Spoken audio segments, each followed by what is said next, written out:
नमस्कार विद्यार्थी मित्रों, संस्कृत कक्षा 9वीं में पद्य 12वां सुभाषित सप्तकम उसका जो श्लोक है चौथा वो आज हम पढ़ रहे हैं। तो चौथे श्लोक के अन्वय यानी शब्दार्थ हम पढ़ते हैं। मेघसम, मेघ के समान, आत्मा समम, स्वयं के समान, चक्षु समम, आंखों के समान, धान्य समम, अनाज के समान। तो यहाँ श्लोक हम पढ़ते हैं। ये नास्ति मतलब नहीं, मेघ मतलब बादल, बारिश, समम समान, तोयम, तोयम मतलब पानी। तो बादल के समान कोई अच्छा पानी नहीं है। सबसे अच्छा पानी जो है वो बादल का है, प्रकृति से प्राप्त हुआ पानी वो सबसे अच्छा पानी है। फिर बताया नास्ति मतलब नहीं है, चात्मसमम बलम, चात्मसम यानी आत्मसमम, आत्म के समान मतलब स्वयं के समान, बलम मतलब बल, आत्म के समान और अच्छा बल नहीं है। तो हमारा जो मन मजबूत होगा, हमारा आत्मा में जो एक बार हम ठान लेते हैं तो हम जरूर कर सकते हैं। जैसे कि आपको एक उदाहरण दूँ, शरीर से कोई कमजोर हो लेकिन उसकी आत्मा बहुत ही शक्तिवान हो, प्रबल हो, तो जरूर अपना कार्य सफल कर सकते हैं। माता आरुणि का हम उदाहरण लेते हैं। माता आरुणि जो थी वो अपने दोनों पैर कट गए थे, फिर भी उन्होंने माउंट एवरेस्ट को पार किया। हाँ, कितनी तकलीफ आई लेकिन जब उसने पार, उसके पास शरीर उसका जो कमजोर था, दोनों पैर ही नहीं थे, लेकिन उसका जो आत्मा है, मन, वो बिल्कुल मजबूत था। उसने कहा था कि मैं जरूर ये माउंट एवरेस्ट को पार करूँगा। तो इसी तरह यहाँ यही बताया गया है कि कोई कितना भी शरीर से कमजोर हो लेकिन अपनी आत्मा से जो बलवान होगा, मन में एक बार ठान लेता है और मन में सोच लेता है कि मैं करके रहूँगा, तो वो जरूर अपना कार्य वो कर सकते हैं। कठिन से कठिन कार्य भी वो सफलतापूर्वक सरलता से कर सकता है। लेकिन उसमें क्या चाहिए, हमारी जो आत्मा है, हमारा जो मन, उसमें हमें बलवान रहना चाहिए। मतलब वही बल सबसे बड़ा होता है। कोई कितना भी पहलवान हो, बड़ा हो, उसके सामने कोई पतला दुबला हो और उसके सामने जब लड़ाई करने जाता है या लड़ता है लेकिन मन में एक बार ठान ले इसको तो मैं ऐसे ही गिरा दूंगा, तो जरूर वो दुबला पतला, वो मोटे और बॉडी बिल्डर को जरूर गिरा सकता है। तो यहाँ यही बताया गया है कि हमारी आत्मा है वो बहुत ही बलवान होती है। उससे अलावा और कोई दुनिया में बल श्रेष्ठ नहीं है। हम हमारी आत्माओं के द्वारा कुछ भी अशक्य को शक्य कर सकते हैं। और इसके बाद नास्ति चक्षु समम तेजो, नास्ति मतलब नहीं, चक्षु मतलब आँख, सम मतलब समान, तेजो मतलब तेज। हमारी आंखों के अलावा और कोई अच्छा तेज नहीं है, क्योंकि हमारी आंख बिल्कुल बारीक से बारीक वस्तुओं को अच्छी तरह से देख सकती है और दूर से दूर दूर दूर तक कहीं पर भी दूर की छोटी से छोटी वस्तुओं को भी वो देख सकता है। हमारी आँख के अलावा और कोई दूसरा बल तेज नहीं है। तो हमारी आँख बहुत ही दूर तक, अनंत तक, जहाँ नजर होती है वहाँ तक आँख देख सकती है। इसीलिए कहा है आँखों के अलावा और कोई दूसरा तेज नहीं है। नास्ति धान्य समम प्रिय, अनाज के समान और कुछ कोई प्रिय नहीं है। क्योंकि हमको ये वस्तु प्रिय होती है, वो प्रिय होता है, ये प्रिय होता है, लेकिन अनाज सबसे प्रिय होता है, क्योंकि अनाज के बिना हम जीवन नहीं जी सकते। अनाज के ऊपर ही हमारा जीवन चल रहा है, इसीलिए अनाज के अलावा और कोई प्रिय वस्तु नहीं है। आइए आप उसका अनुवाद करते हैं। पहले हम श्लोक पढ़ते हैं पूरा। नास्ति मेघसम तोयम, नास्ति आत्मा सम बलम, नास्ति चक्षुसम तेजो, नास्ति धान्यसम प्रियम। अब इसका अनुवाद करते हैं। नास्ति मेघसम तोयम यानी मेघ के समान जल नहीं है। नास्ति चात्मसम बलम यानी चात्म यानी आत्म के समान बल नहीं है। फिर नास्ति चक्षुषम तेजो, यानी आंख के समान तेज नहीं है। नास्ति धान्य समम प्रियम, यानी अनाज के समान प्रिय और कोई नहीं है।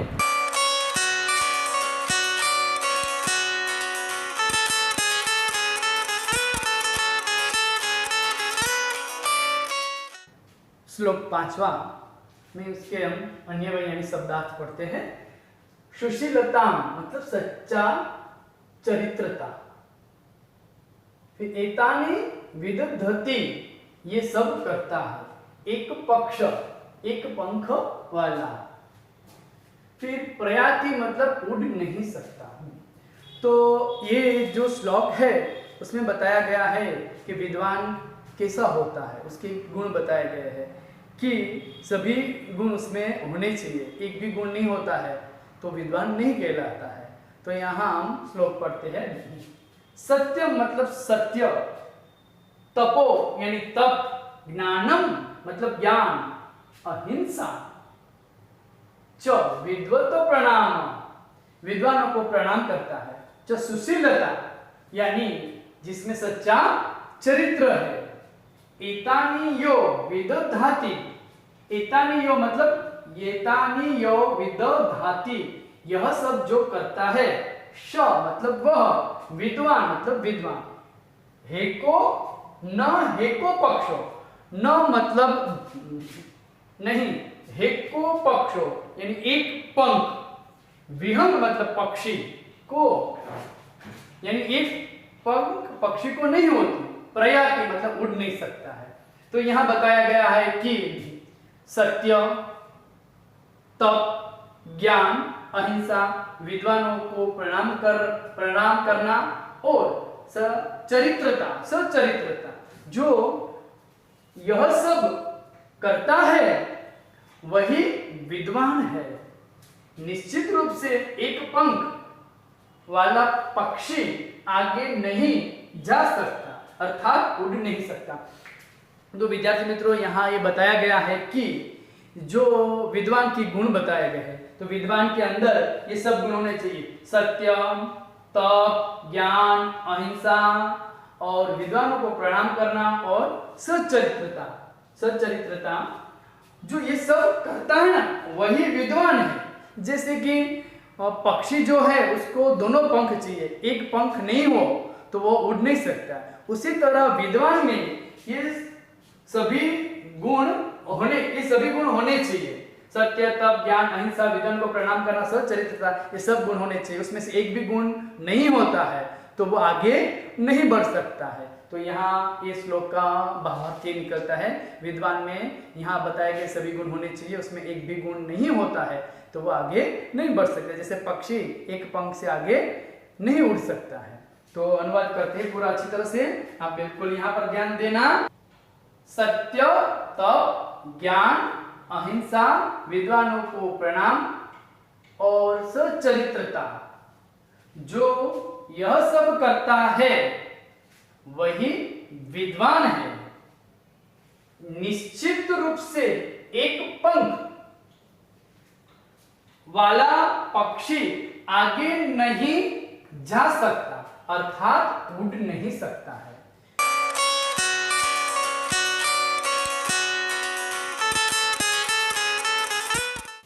तो अभी हम श्लोक पढ़ते हैं छठा। तो छठी श्लोक के शब्दार्थ पढ़ते हैं हम पहले।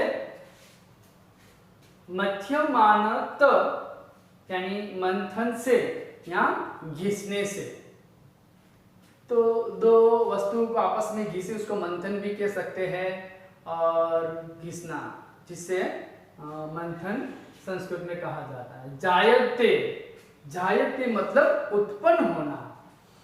फिर खन्यमाना, खोदी जाने वाली यानी खुदाई करने का। तोयम यानी पानी। सोत्सनामा यानी उत्साही। फिर है मार्गरब्धा यानी सही दिशा में प्रारंभ किया, योग्य दिशा में जाना। सर्वयत्ना सभी प्रकार के प्रयत्न। फलंती सफल होते हैं। तो यहाँ पर इस श्लोक में बताया गया है विद्यार्थी मित्रों कि आप अच्छी तरह सही दिशा में मेहनत करोगे तो जरूर आपको सफलता मिलेगी। तो हम श्लोक पढ़ते हैं। काष्ठादि अग्नि जायते मध्यमानात भूमिस्तोयं खन्यमाना ददति सहस्राणां नास्तस्य असाध्य नरणां मार्गदब्धां सर्वयत्न फलन्ति।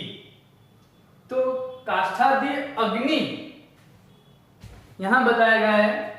काष्ठादि अग्नि यानी लकड़ी की आग जायते यानी उत्पन्न होती है, मध्यमानात यानी घिसने से।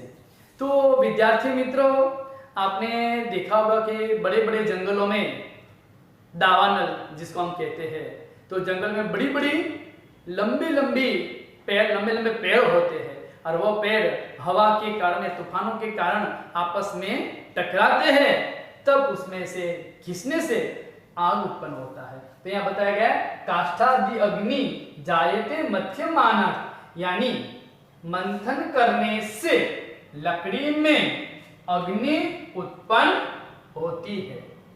फिर बताया है भूमि यानी जमीन, स्तोयम यानी पानी, खन्यमाना मतलब खुदाई करना, ददाति मतलब देती है, यानी जमीन को यानी भूमि को खोदने से पानी देती है। तो यहां बताया गया है खुदाई करने से धरती पानी देती है। फिर बाद में सहस्रनामा, नाम मतलब उत्साही, उत्साही व्यक्ति, ना तस्य असाध्य, अशक्य नहीं है, नरना, नरना मतलब मनुष्य के लिए, मार्गदब्धा, मार्गदब्धा मतलब सही दिशा में, सही दिशा में, सर्वयत्ना सभी प्रकार के प्रयत्नों करने से फलन्ति यानी सफल होते हैं। तो यहां बताया गया कि मंथन करने से लकड़ी में से अग्नि उत्पन्न होती है, खुदाई करने से धरती पानी देती है, यानी जमीन को खोदते हैं तो उसमें से क्या निकलता है? पानी।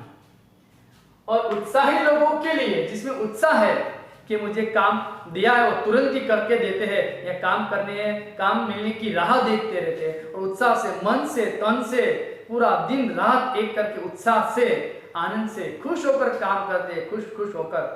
ऐसे लोगों के लिए कुछ भी असाध्य नहीं है। असाध्य नरणाम मार्गदब्धा, यानी कुछ भी असाध्य नहीं है। योग्य प्रकार से प्रारंभ किए गए सभी प्रयत्न फलते हैं। तो ये विद्यार्थी मित्रों, ये अनुवाद मैं पूरा वापिस से बोलता हूं, इसका हिंदी में आप ध्यान देना। मंथन करने से लकड़ी में अग्नि उत्पन्न होती है, खुदाई करने से धरती पानी देती है। उत्साही लोगों के लिए कुछ भी असाध्य नहीं है। योग्य प्रकार से प्रारंभ किए गए सभी प्रयत्न फलते हैं।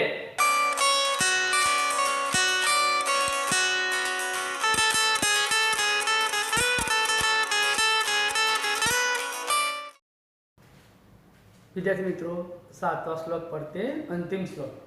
तो शब्दार्थ पढ़ते, सत्पुत्र, सद्गुणी पुत्र, कुल सपद्मिन, कुल रूपी भवन में न प्रसृते, उत्पन्न नहीं करता, मलम यानी गंदगी, स्नेहम तेल। उसी तरह यहाँ दिया हुआ है न सहर्ति, समाप्त नहीं करता, न क्षीणोति, क्षीण नहीं करता। तो यहाँ बताया गया है कुल रूपी सत्पुत्र दीपक के बारे में, हमारा कुल दीपक यानी सत्पुत्र। तो श्लोक पढ़ते हैं, पात्रम न तापयति, यानी बर्तन को गर्म नहीं करता, नेवम मतलब नहीं, मलम मतलब गंदगी, प्रसृते उत्पन्न नहीं करता, वो गंदगी उत्पन्न नहीं करता। स्नेहम न सहर्ति, स्नेहम मतलब तेल, तेल को न सहति, यानी तेल को खत्म यानी समाप्त नहीं करता। नेवम गुणा न क्षिणोति, गुण को क्षीण नहीं करता। द्रव्यासना सम समय चलता न धते, सतपुत्र ऐसा कुलद मीन को अपि दीप। तो इसका अनुवाद यह होता है, यह सतपुत्र कुल रूपी भवन में कोई भी दीपक है, वह सतपुत्र रूपी दीपक, वह दीपक बर्तन को गर्म नहीं करता है, गंदगी उत्पन्न नहीं करता है, स्नेह को यानी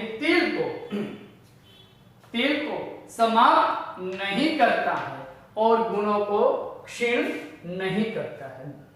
तो यहाँ पर सतपुत्र एक भवन के रूप में बताया गया। एक भवन यानी एक मकान होता है और मकान के अंदर जो दीपक होता है, वो